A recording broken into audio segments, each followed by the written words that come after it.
Carlo Rovanperä. Need I say more?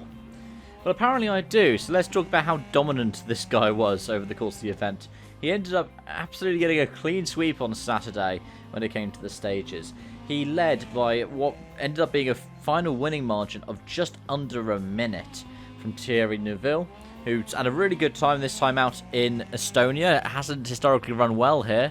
And then fellow Finter Rovanperä Lappi was in third, 59.5 down on the eventual rally winner. And I think those accolades, well, firstly, Lappi, it's his fourth podium of the season, third of the season.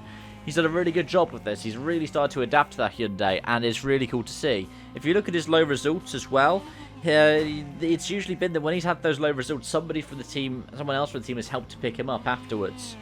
And it's really nice to see that happening.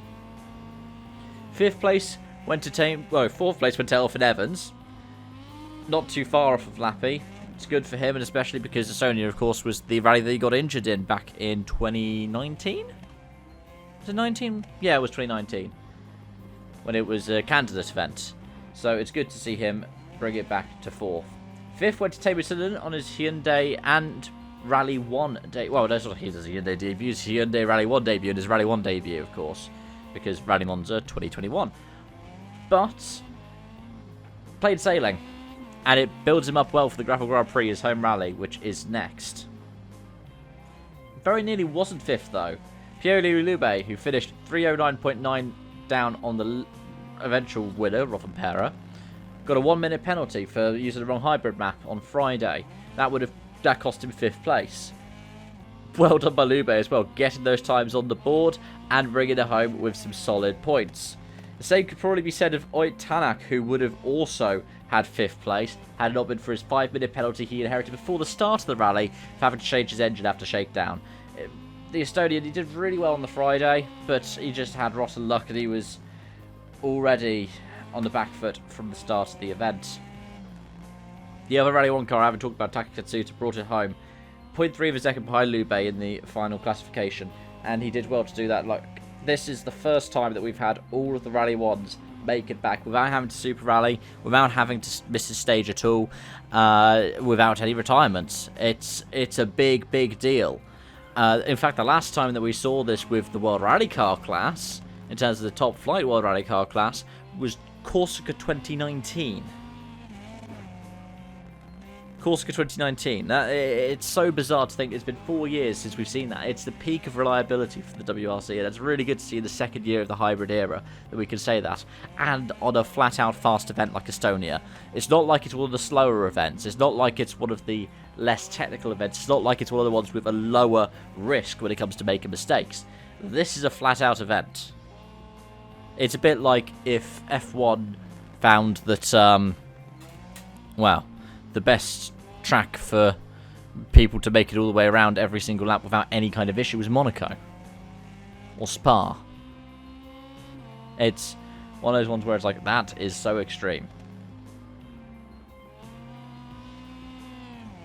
And, well, what else can we say about the standings? It puts Carlo Rovanperä in a really good position because he goes into Finland with a 55-point lead over Evans in second and another 3 points to Neuville.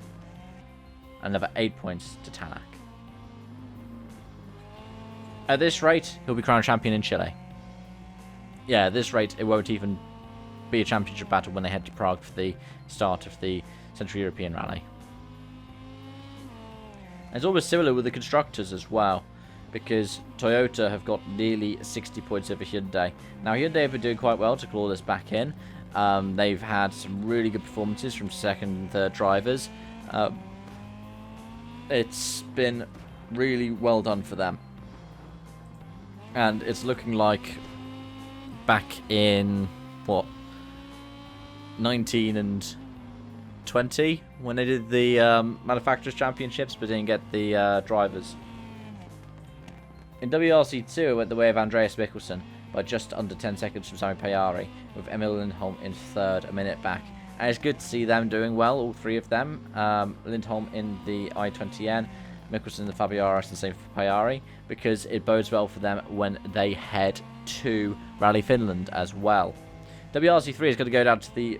I don't think does... Well, I mean, it doesn't go down to the wire. JWRC does go down to the wire. I think there was a slim chance that Crichton could clinch it this weekend, but even though he got all the stage wins, issues on, I believe it was also the Friday, wasn't it? Ended up costing him. And I think Coronan is pretty much the shoe-in for WRC3 in terms of the championship.